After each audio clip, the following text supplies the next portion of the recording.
मित्रों, इतिहास के इस लोक में आपका स्वागत है, अभिनंदन है। हम गांधी दर्शन की बात कर रहे हैं और जो विषय चल रहा था वह यह था कि धर्म और राजनीति के बीच गांधी जी किस तरह का संबंध देखते हैं।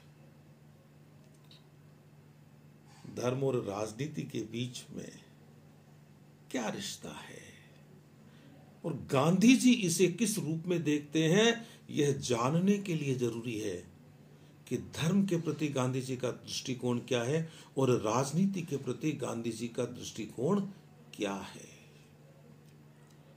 क्यों? इसलिए कि गांधी जी कहते थे कि धर्म के बिना राजनीति निष्प्राण है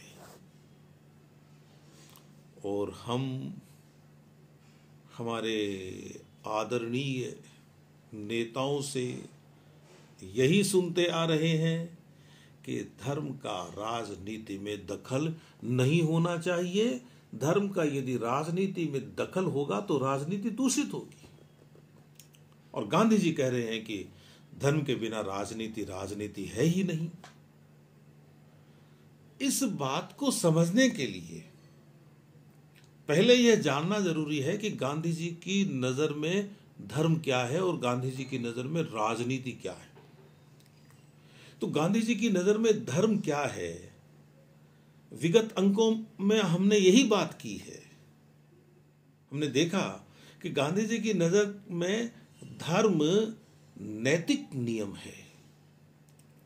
गांधी जी का धर्म सार्वभौमिक धर्म है और वह व्यक्ति को दुनिया से प्यार करना सिखाता है। गांधी जी ने कहा था कि मैं हिंदू धर्म का आदर करता हूं, लेकिन इसका मतलब यह नहीं है कि मैं दूसरे धर्मों का आदर नहीं करता। जिस तरह हिंदू धर्म मुझे दुनिया से प्यार करना सिखाता है, वैसे दूसरे धर्म भी मुझे दुनिया से प्यार करना सिखाते हैं। और हिंदू होने पर मुझे गर्व इसलिए है कि मुझे इस धर्म ने वह सब कुछ सिखाया जो एक धर्म को सिखाना चाहिए। तो गांधी जी का स्पष्ट कहना था कि मेरा धर्म तो मुझे पूरी दुनिया से प्यार करना सिखाता है। इसका मतलब यह नहीं है कि मैं अपने देश से प्यार नहीं करता। मैं दुनिया से प्रेम करता हूं तभी मेरे देश से प्रेम करता हूं। मैं देश से प्रेम करता हूं तभी अपने परिवार से प्रेम करता हूं, और मैं अपने परिवार से प्रेम करता हूं तभी मैं स्वयं से प्रेम करता हूं। यानी प्रेम तो जितना विस्तार पाएगा उतना ही अधिक प्रभावी होगा। व्यक्ति उतना ही अधिक प्रेम की महिमा से मंडित होगा। तो अब राजनीति गांधी जी की दृष्टि में पेशा नहीं है, सेवा का माध्यम है। लेकिन जो लोग राजनीति को बाजार समझते हैं, जो लोग राजनीति को मंडी समझते हैं, उनके बीच में जाकर और यह कहना कि धर्म के बिना राजनीति निष्प्राण है बहुत कठिन काम था। लेकिन वह एक शेर है ना, कतिल सिपाही का ही होना चाहिए कि खुला है झूठ का बाजार, आओ सच बोले। खुला है झूठ का बाजार, आओ सच बोले, न हो बला से खरीदार, आओ सच बोले। तो झूठ के बाजार में सच बोलना बहुत कठिन है, और उस व्यक्ति के लिए जो लोग जिसे बाजार समझते हैं उसे वह सेवा का धाम समझता है राजनीति। लोग जिसे मंडी समझते हैं वह उसे सेवा का क्षेत्र मानता है। तो अब यही गांधी जी और लोगों से अलग हो जाते हैं, और इसीलिए उनके धर्म की अवधारणा समझना जरूरी था। जो मैंने कोशिश की कि आपको समझा दूं पिछले अंकों में। और अब हम राजनीति और धर्म के बीच गांधी जी जो संबंध स्थापित करते हैं उधर बढ़ रहे हैं। और पहली बात तो यह है कि गांधी जी राजनीति की जरूरत ही नहीं समझते थे। मैं आपको यह कहूं कि गांधी जी तो किसी शासक की जरूरत ही नहीं समझते। गांधी जी पुलिस की जरूरत नहीं समझते। आगे बातें आएंगी इस तरह की। उनका कहना था कि जब सब लोग अपना अपना काम करें और सत्य और अहिंसा पर चलकर अपना काम करें तो कोई किसी पर क्यों शासन करेगा। सब अपने आप पर शासन करेंगे ना। स्वानुशासन होना चाहिए। स्वशासन का मतलब यह है कि अपने आप पर शासन करो, अपनी सीमाएं समझो, आपको किसी दूसरे पर शासन करना ही नहीं पड़ेगा। महाभारत याद कर लीजिए। महाभारत में कहा हुआ है कि कोई राजा नहीं हो, कोई दंड देने वाला नहीं हो, कोई आदेश देने वाला नहीं हो। इस तरह का अराजक समाज होना चाहिए। लेकिन यह तो आदर्श का चरम है, संभव नहीं है ऐसा होना। और गांधी जी की बातें भी आदर्श के चरम तक जाती हैं और इसीलिए वे लोगों को समझ में नहीं आती है।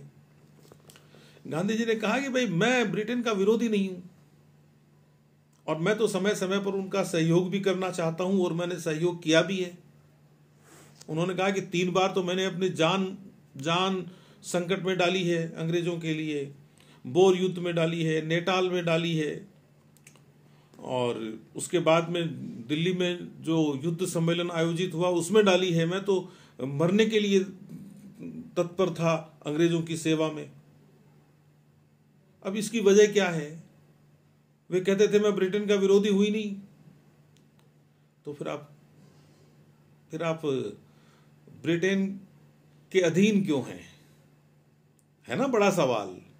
तो उन्होंने कहा भाई मेरा जो धर्म है ना, मेरा व्यक्तिगत धर्म, वह यह कहता है कि आपको किसी को भी क्षति नहीं पहुंचानी है।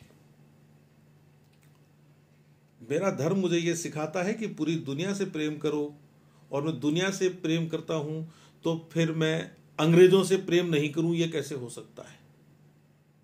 मेरे भाई हो गए वे तो मेरे भाई हो गए, और भाइयों से मैं अपना विरोध कैसे करूं? तो उन्होंने कहा कि मेरा व्यक्तिगत धर्म मुझे यह सामर्थ्य देता है कि मैं अंग्रेजों या किन्हीं अन्य लोगों को नुकसान पहुंचाए बिना अपने देशवासियों की सेवा कर सकूं। जो मैं अपने भाई के साथ करने को तैयार नहीं हूं वह मैं अंग्रेजों के साथ भी नहीं करूंगा। और मुझे उनकी कोई बात पसंद नहीं आएगी तो मैं वही रास्ता अपनाऊंगा जो मैंने मेरे भाई के साथ अपनाया था। मैं सहयोगी नहीं रहूंगा। मुझे एक इंसान होने के नाते, एक धर्म को मानने वाला व्यक्ति होने के नाते दुनिया के हर व्यक्ति का सहयोग करना चाहिए। असहयोग का प्रश्न ही नहीं उठना चाहिए, लेकिन तब जब वह न्याय पर चलता हो। यदि अंग्रेज न्याय की राह पर नहीं चलेंगे तो मैं उनका सहयोग नहीं करूंगा, मैं उनका असहयोगी बन जाऊंगा। और असहयोगी बनने का मतलब विरोधी होना नहीं है, उनसे नफरत करना नहीं है। तो हमें गांधी जी के धर्म को और गांधी जी की राजनीति को चरम आदर्श के परिप्रेक्ष्य में ही समझना होगा। गांधी जी ने कहा कि मैं अंग्रेज विरोधी नहीं हूं, मैं किसी सरकार का विरोधी नहीं हूं, मैं तो असत्य का विरोधी हूं, मैं तो हिंसा का विरोधी हूं, छल कपट का विरोधी हूं। और यदि मैं हिंसा का, छल कपट का, झूठ का विरोधी हूं और मुझे इस आधार पर अंग्रेज अपना शत्रु समझे तो यह उनकी समस्या है, वे जाने। और अपने अपने द्वारा चयन किए हुए उन लोगों का मैं कभी, आप इसको ये समझ लीजिए कि जिन लोगों को मैंने चुना है कि मैं उनका असहयोगी बनूंगा, उनके प्रति मेरा प्रेम कम नहीं है। मनुष्य होने के नाते मैं उनको प्रेम करता हूं, लेकिन मनुष्य होने के नाते वे न्याय के रास्ते पर नहीं चल रहे हैं, इसलिए मैं उनका असहयोगी हूं। यह बात आप समझने की कोशिश करना। उन्होंने कहा कि मेरा राष्ट्रवाद इतना संकुचित नहीं है कि मैं अंग्रेजों की परेशानियों को महसूस न कर सकूं और मैं उस पर प्रसन्न हूं। अंग्रेज यदि दुखी हैं तो मैं खुश नहीं हूं, लेकिन अंग्रेज यदि इस बात पर दुखी हैं कि उनका अन्याय नहीं फल फूल रहा तो मैं उनका सहयोग नहीं करूंगा। यदि वे न्याय के रास्ते पर चल रहे हैं और उस रास्ते पर चलने में उनको दुख हो रहा है, उनको कष्ट हो रहा है, तो मैं उनका सहयोग करूंगा। और मैं उनका यदि असहयोग करूंगा तो मैं मेरे कारण करूंगा। वे किसी मजबूरी में हैं, वे किसी उलझन में हैं, इस नाते मैं उनके पीछे नहीं लगूंगा। दक्षिण अफ्रीका में ऐसा हुआ एक बार, गांधी जी ने आंदोलन का आह्वान किया किसी तिथि को, और उसी तिथि को वहां रेलवे की हड़ताल होनी थी। गांधी जी ने वह तिथि वापस ले ली, बोले इस तिथि को मैं नहीं करूंगा, क्योंकि उस दिन रेलवे वाले हड़ताल कर रहे हैं, पहले से ही सरकार मुश्किल में है और मैं उसे और मुश्किल में डाल रहा हूं। मैं अपने कारण उनको मुश्किल में डाल सकता हूं, लेकिन वे मुश्किल में हैं, इसके कारण मैं उनकी मुश्किल और नहीं बढ़ा सकता। तो यह आदर्श का चरम ही तो है। और आपको याद करना चाहिए उनका कहा हुआ एक वाक्य। उन्होंने कहा कि ब्रिटेन वालों के प्रति मेरा प्रेम उतना ही है जितना भारत वालों के प्रति है। और यह कोई खास बात नहीं है, क्योंकि मुझे एक धर्म पर चलने वाले व्यक्ति की तरह दुनिया के हर व्यक्ति से प्यार करना चाहिए। यह कोई विशेष बात थोड़ी है, ये तो सामान्य बात है, ये तो मुझे करना ही चाहिए। और उसके बदले में मुझे किसी से कुछ मांगना भी नहीं चाहिए, क्योंकि मैं दुनिया के सभी लोगों को यदि प्यार दे रहा हूं तो अपना कर्तव्य कर रहा हूं ना। और जब मैं अपना करणीय कर रहा हूं, अपना कर्तव्य कर रहा हूं, तो उसके बदले में कुछ मांगना तो ठीक नहीं है, मुझे नहीं मांगना चाहिए। और कहा कि इस दुनिया में मेरा कोई शत्रु है ही नहीं, यही मेरा धर्म है। यह बात उन्होंने 8 अगस्त 1942 को कही है। भारत छोड़ो याद कर लीजिए और करो और मरो याद कर लीजिए। 9 अगस्त के बॉम्बे क्रॉनिकल में गांधी जी के हवाले से यह बयान छपा है। अब आप समझ लीजिए कि उस विषम परिस्थिति में भी गांधी जी अपने धर्म से नहीं डिगे, क्योंकि वे राजनीति कर रहे थे और राजनीति में घृणा का स्थान नहीं है। राजनीति में असहयोग हो सकता है, राजनीति में विरोध हो सकता है, लेकिन व्यक्तियों का नहीं, उनकी प्रवृत्तियों का विरोध होगा। तो अब आप समझ जाइए कि गांधी जी राजनीति में धर्म का किस तरह से प्रयोग करते हैं। वे कहते हैं कि मैं अंग्रेजों का समर्थन इसलिए नहीं कर सकता कि उनकी सत्ता यदि दुनिया के किसी देश से जाती है तो उनको दुख होगा। यह दुख उनको होना ही चाहिए, यह अच्छी बात नहीं है। मैं इस काम में उनके साथ नहीं हो सकता। और यह सिद्ध करने वाली बात है यदि वे ये कहते हैं कि हमारा शासन, यदि कोई पूछ सकता था ना गांधी जी से कि भाई आप कहते हो कि दुनिया के सभी लोगों की खुशी में मेरी खुशी है, तो अंग्रेज तो भारत में रहने से खुश हैं, तो क्या आप इस खुशी में शामिल होंगे? तो सीधी सी बात है कि भाई वे अन्याय करके खुश है ना। अन्याय की बुनियाद पर जिसको खुशी मिलती है, गांधी जी उसके सहयोगी नहीं, वे अन्याय के विरोधी हैं, इसके कारण वे अंग्रेजों के सहयोगी नहीं हैं। यदि अंग्रेजों को यह मौका मिल गया दुनिया के लोगों पर शासन करने का, तो यह उनका अधिकार थोड़ी ही था। यह तो उन्होंने अपने लिए पाप इकट्ठा किया है। और गांधी जी राजनीति में धर्म की स्थापना का जो अपना लक्ष्य लेकर चले थे, उस लक्ष्य का आधार उनका राम राज्य है।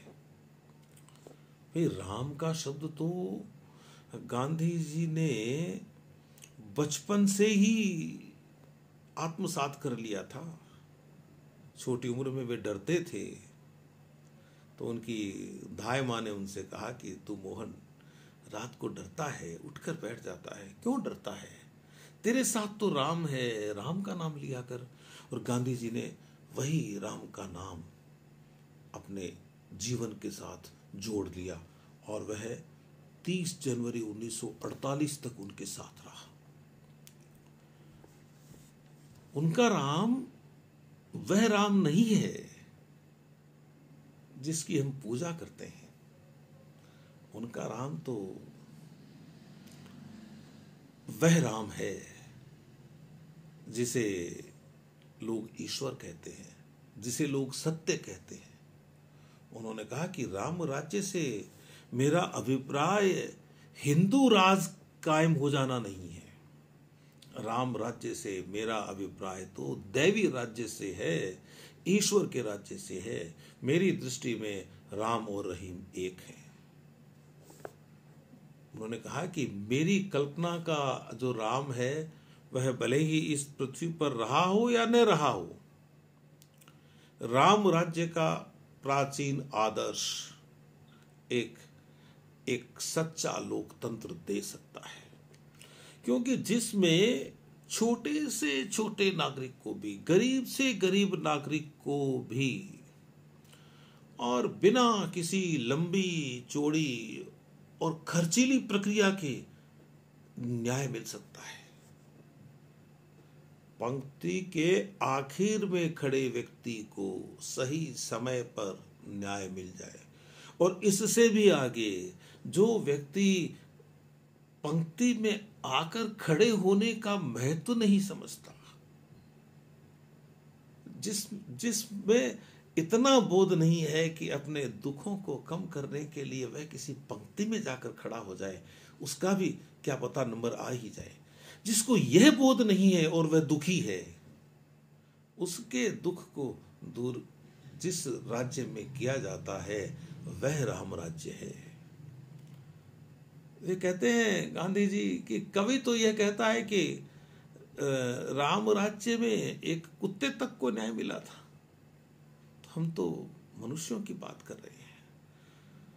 तो उन्होंने कहा कि मेरे जो सपनों का राम राज्य है उसमें जैसा राजा है वैसा ही रंग है, और मैं इस पृथ्वी पर ऐसे ही राम राज्य की स्थापना करना चाहता हूँ।